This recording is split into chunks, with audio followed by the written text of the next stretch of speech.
Welcome back. With me now is Steve Gaito, and he is here for our Retirement Resource Review. Nice to see you. It's been a little while since you and I have chatted, so it's nice to see you.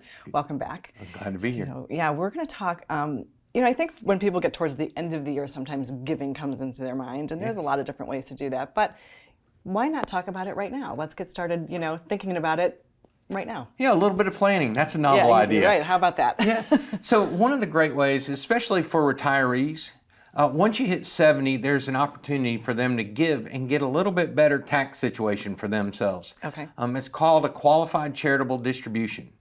And how that works is that you give the money directly out of your IRA to a qualified charity. It has to be a qualified charity. And that money goes directly to them. So it doesn't come to you. And that's an important part of it, because if it comes to you, it gets included as taxable income. Got it. And with the way the tax code is written, it goes towards your standard deduction, which now at $24,000, $25,000, most people don't exhaust that. Right. So by giving it directly to the charity, you avoid getting it as income, and you're able to benefit the charity, and you almost get the equivalent of an additional tax break. Excellent. Everybody loves an additional tax break, right? That's a very good thing. So how does one determine, does it have to be a 501c3, or how do you determine if it's qualified? Yeah. It has to be a qualified charity, which is 501c3s, do. Those are your universities, your hospitals, your churches. In fact, that's usually where a lot of people wind up giving, is to their churches. And it's amazing when I do planning for folks and I say, why don't you take some of this money out of your IRA and give your annual tithe to the church out of your IRA? And they're like, well, we've never thought about that.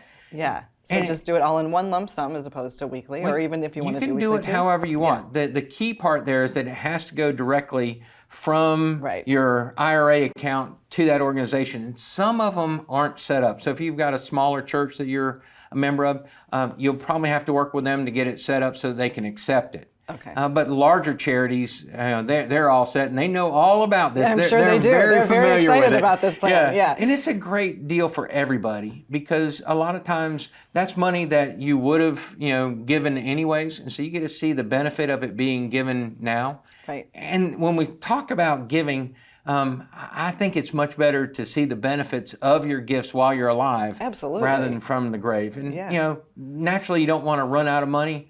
But if you're going to have surpluses at the end, that's a great way to utilize your resources to really enjoy it. The same thing applies to your kids. Yeah, I mean, it's just like giving any gift. It's so much fun to see the joy when somebody receives it from you. Oh, yeah. So, so that's great. So you've mentioned a couple of times now the word planning as we've been chatting today. Yes. Let's just touch on that a little bit, because obviously charitable giving is part of planning. Yes. But what is the whole picture? Because I think you mentioned before we started filming, sometimes people have one area totally down, covered, they're great, but they kind of forget these areas over here. Yeah.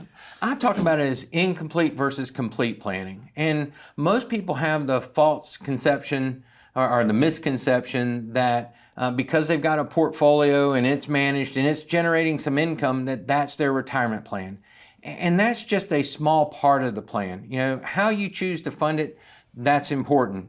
But having the income that comes in. But really, what impact are taxes going to have on you? I mean, that's a big thing right now. I mean, we've got another proposal in Congress, and that's going to be more government spending. We have to pay for that. So taxes are going to be something that's real important. Right. What impact is long-term care going to have? You can't have a retirement plan unless you have a plan of dealing with long-term care, because it affects better than 70% of people. Wow, that's a big number. Yeah, it's huge. Yeah. And so, that's a $500,000 decision. Yes. And so what impact, if you took $500,000 out of your retirement plan, would that have? And so putting all those pieces together in one plan to understand that you are covered gives you a lot of peace of mind. Absolutely. And with that income planning, it's almost like when you got a paycheck while you were working. If you know that money's hitting the bank every single month, it allows you to go out and enjoy, whether it's tennis or golf or spending time reading a book on the beach. Yeah. Yeah, and so you're covered. Planning makes, gives you peace of mind, right? Exactly. You don't have to worry about it. That's exactly what it is. Love that. Well, thank you, Steve, for being here. It was good to see you, and Good to see always you. great information. Well, thank you. And we'll be back in just a moment.